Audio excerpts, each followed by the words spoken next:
Se você estuda em uma faculdade que o vestibular é só um faz de conta, todo mundo que faz entra, sabe? Os professores leem slides, não demonstram saber realmente do que estão falando.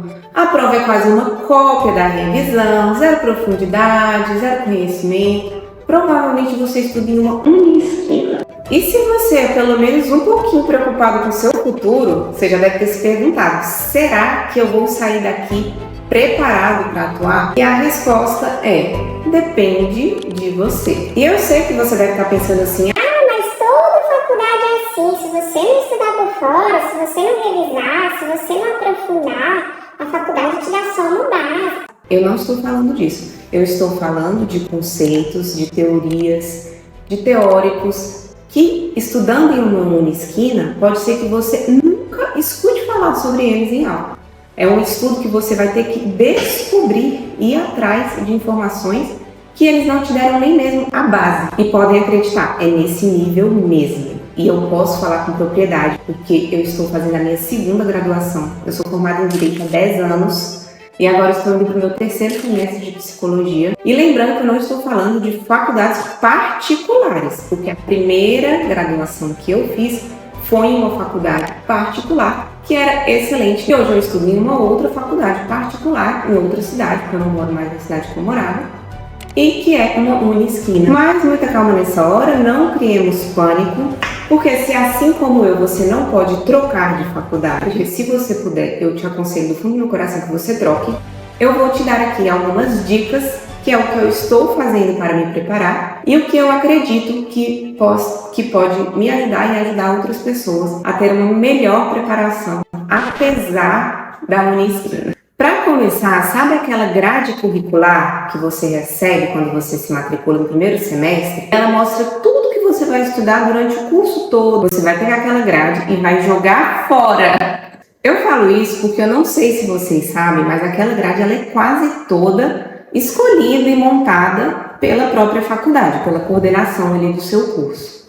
E eles colocam ali, não o que é melhor para o aluno, o que é melhor para o profissional, né, aprender, eles colocam ali o que é melhor para eles, né, o que se encaixa melhor. Claro que eles têm que seguir algumas diretrizes, né, a depender do curso, a depender do Ministério da Educação, mas o que fica ali livre para eles, eles fazem o que eles quiserem, montam do jeito que eles quiserem. Então esquece aquilo ali, deixa essa grade aí só para o que você vai ter aula mesmo, que você vai ter que fazer obrigatoriamente para se formar. Não fique preso a essa grade curricular do seu curso. Então eu não vou estudar necessariamente aquelas matérias que estão na minha grade. Eu vou estudar o que então? A primeira dica que eu te dou é não ignore a parte histórica da sua profissão. Se você faz direito, por exemplo, saiba muito bem onde ele surgiu, que ano, qual foi a primeira lei que existiu. Saber a história da sua profissão vai te ajudar a aplicá-la no dia a dia, porque você vai entender em que contextos as coisas surgiram, em que contextos as coisas aconteceram,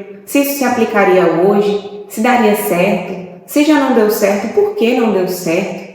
Então agora eu vou te dar um exemplo do curso que eu estou fazendo agora. A psicologia, ela tem teorias, abordagens que foram desenvolvidas e criadas há séculos atrás, século retrasado. E muitas dessas abordagens são aplicadas até hoje por alguns psicólogos. E para eu entender se essa abordagem faz sentido para mim, faz sentido para o meu paciente, se eu a considero a melhor forma de tratar, eu preciso entender em que contexto ela existiu, em que contexto ela surgiu, por que ela surgiu. Então, gente, entendam muito bem o que aconteceu antes, muito antes de você chegar aqui. Muitas pessoas tiveram que correr para que hoje você possa andar na sua profissão. A segunda dica que eu tenho para vocês é descobrir a espinha dorsal da sua profissão. E mais uma vez eu vou ter que usar o direito como exemplo. Eu lembro que quando eu estava na faculdade de Direito, muito se falava uma coisa. A Constituição Federal é a espinha dorsal do ordenamento jurídico. E o que isso quer dizer? Que todas as outras leis que existem, elas dependem da Constituição Federal, elas derivam da Constituição Federal, elas precisam da Constituição Federal. Então, a espinha dorsal do ordenamento jurídico, do conjunto de leis que existem no Brasil, tá, gente? Estou falando do Brasil,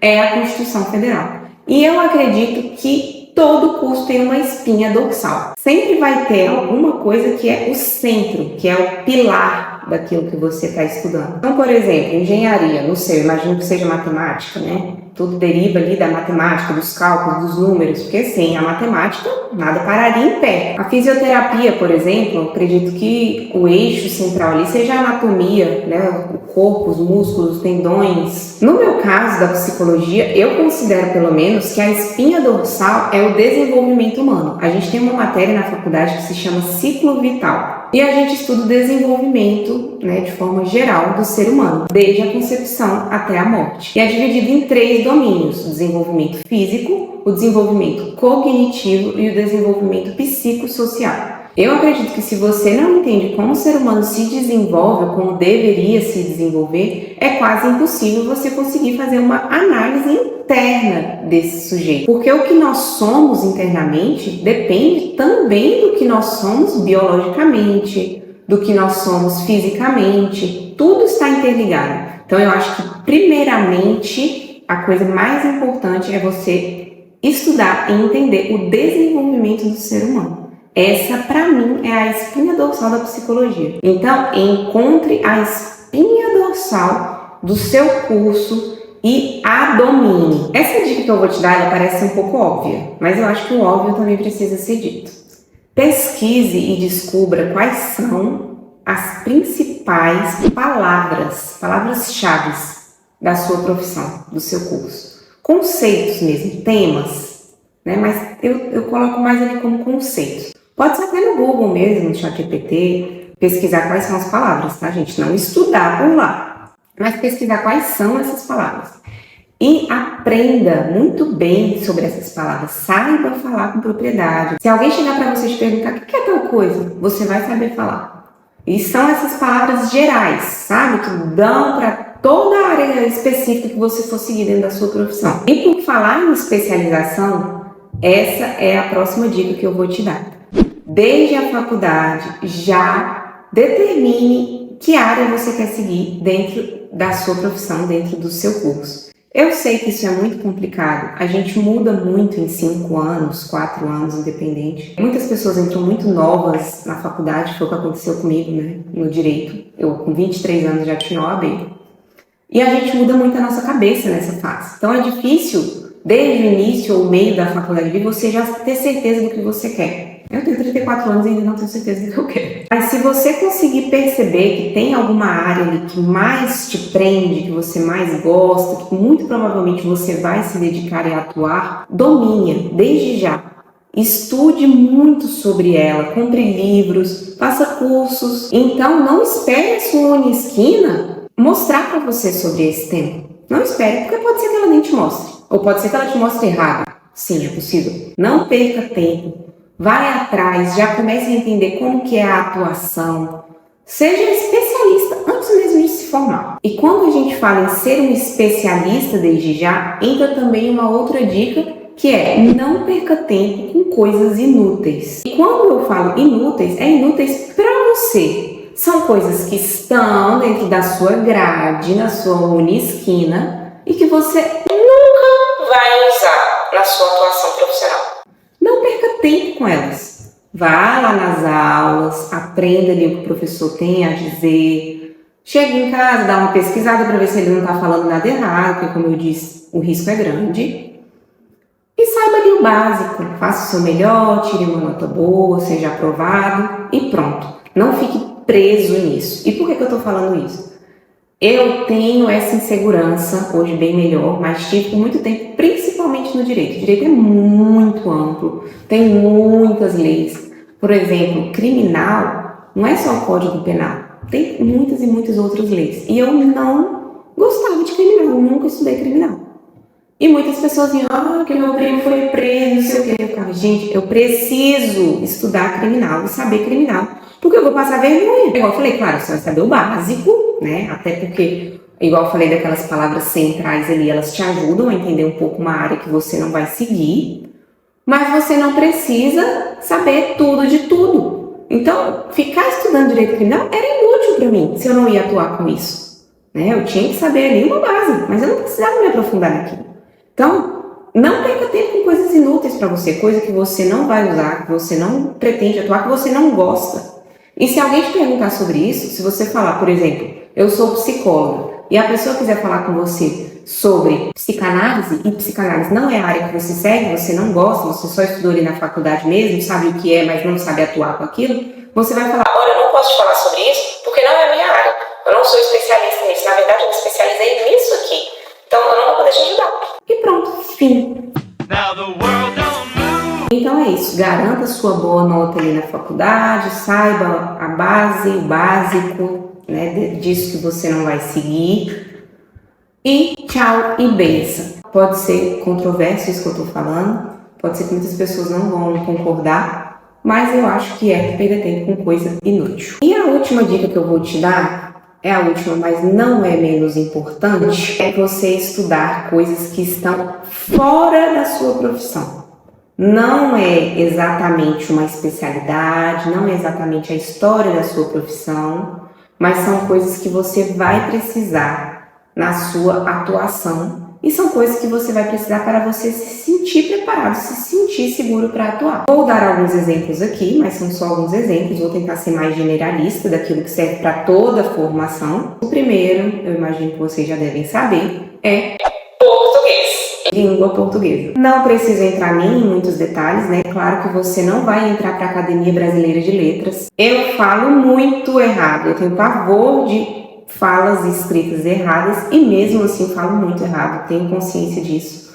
Mas pelo menos o básico, né? Precisa ter uma boa comunicação, não escrever mais com i quando você quer usar mas. Isso faz muita diferença como você vai ser visto pelos seus clientes ou pelo seu chefe, dependendo do lugar que você vai trabalhar. A próxima disciplina que eu acho que é interessante todo mundo estudar, independente da área, pode ser que vocês vão querer me bater nesse momento, mas é filosofia. Sim, eu considero importante para todas as áreas da vida, inclusive, não só áreas profissionais. Claro que você não vai virar um Clóvis de Barros Filho, mas o que eu entendo é que o básico da filosofia a gente precisa saber.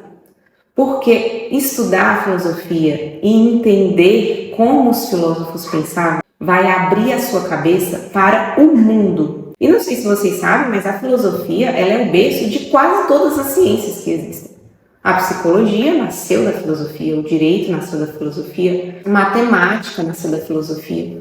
Quase todas as ciências, eu acho que a ciência ela nasceu na filosofia. E por falar em ciência, a outra disciplina que eu indico fortemente que você estude é metodologia científica. Saiba como encontrar bons artigos científicos dentro da sua área, dentro da sua profissão. Aprenda a lê-los, a interpretá-los, a analisar os dados. Isso vai te ajudar a estar sempre atualizado, saber qual é a melhor evidência, o que mais dá certo dentro da sua área. Isso vai te ajudar a estar sempre atualizado e atualizado da forma correta, porque você vai direto na fonte. Porque essas notícias que a gente vê na mídia sobre um novo estudo, uma nova descoberta, muitas vezes são matérias tendenciosas, que não falam exatamente o que foi descoberto. Muitas coisas ainda não têm todas as evidências necessárias para ser aplicado.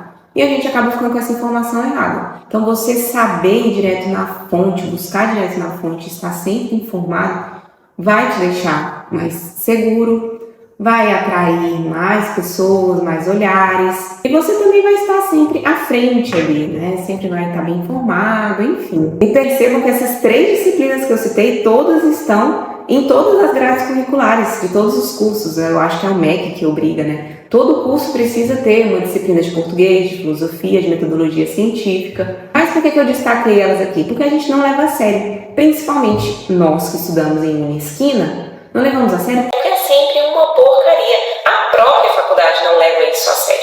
Então é só porque o MEC obriga mesmo. Então põe qualquer pessoa para falar sobre o assunto. As aulas de metodologia científica se tornam aulas de como fazer trabalho, né, sobre normas de ABNT, que não seja importante, né, se você quer desenvolver artigos científicos, é importante você conhecer as formatações, mas isso não é a metodologia científica, né, envolve muitas outras coisas. Então, apesar de estar no currículo que eu mandei você não seguir, elas são sim muito importantes, mas devem ser estudadas de forma séria e levada a sério. E outra coisa também, elas devem ser estudadas com um olhar voltado mais para a sua área. Pelo menos na minha esquina, essas matérias são dadas com várias turmas junto, de vários cursos junto. Então, ela não é um português voltado para a psicologia, não é uma filosofia voltada para a psicologia, mesmo a filosofia sendo importantíssima para a psicologia. Então, enfim, estudem da maneira correta, levando a sério e integrando isso ao que você está aprendendo sobre o seu curso. Tem algumas coisas que eu também considero interessantes e que são aplicáveis a qualquer área: marketing, vendas, gestão de pessoas, atendimento ao cliente, principalmente se você quer empreender dentro da sua profissão. Eu acho muito legal estudar essas coisas, principalmente vendas, né? A gente está sempre vendendo alguma coisa, independente de qual área você é, aquilo é uma venda.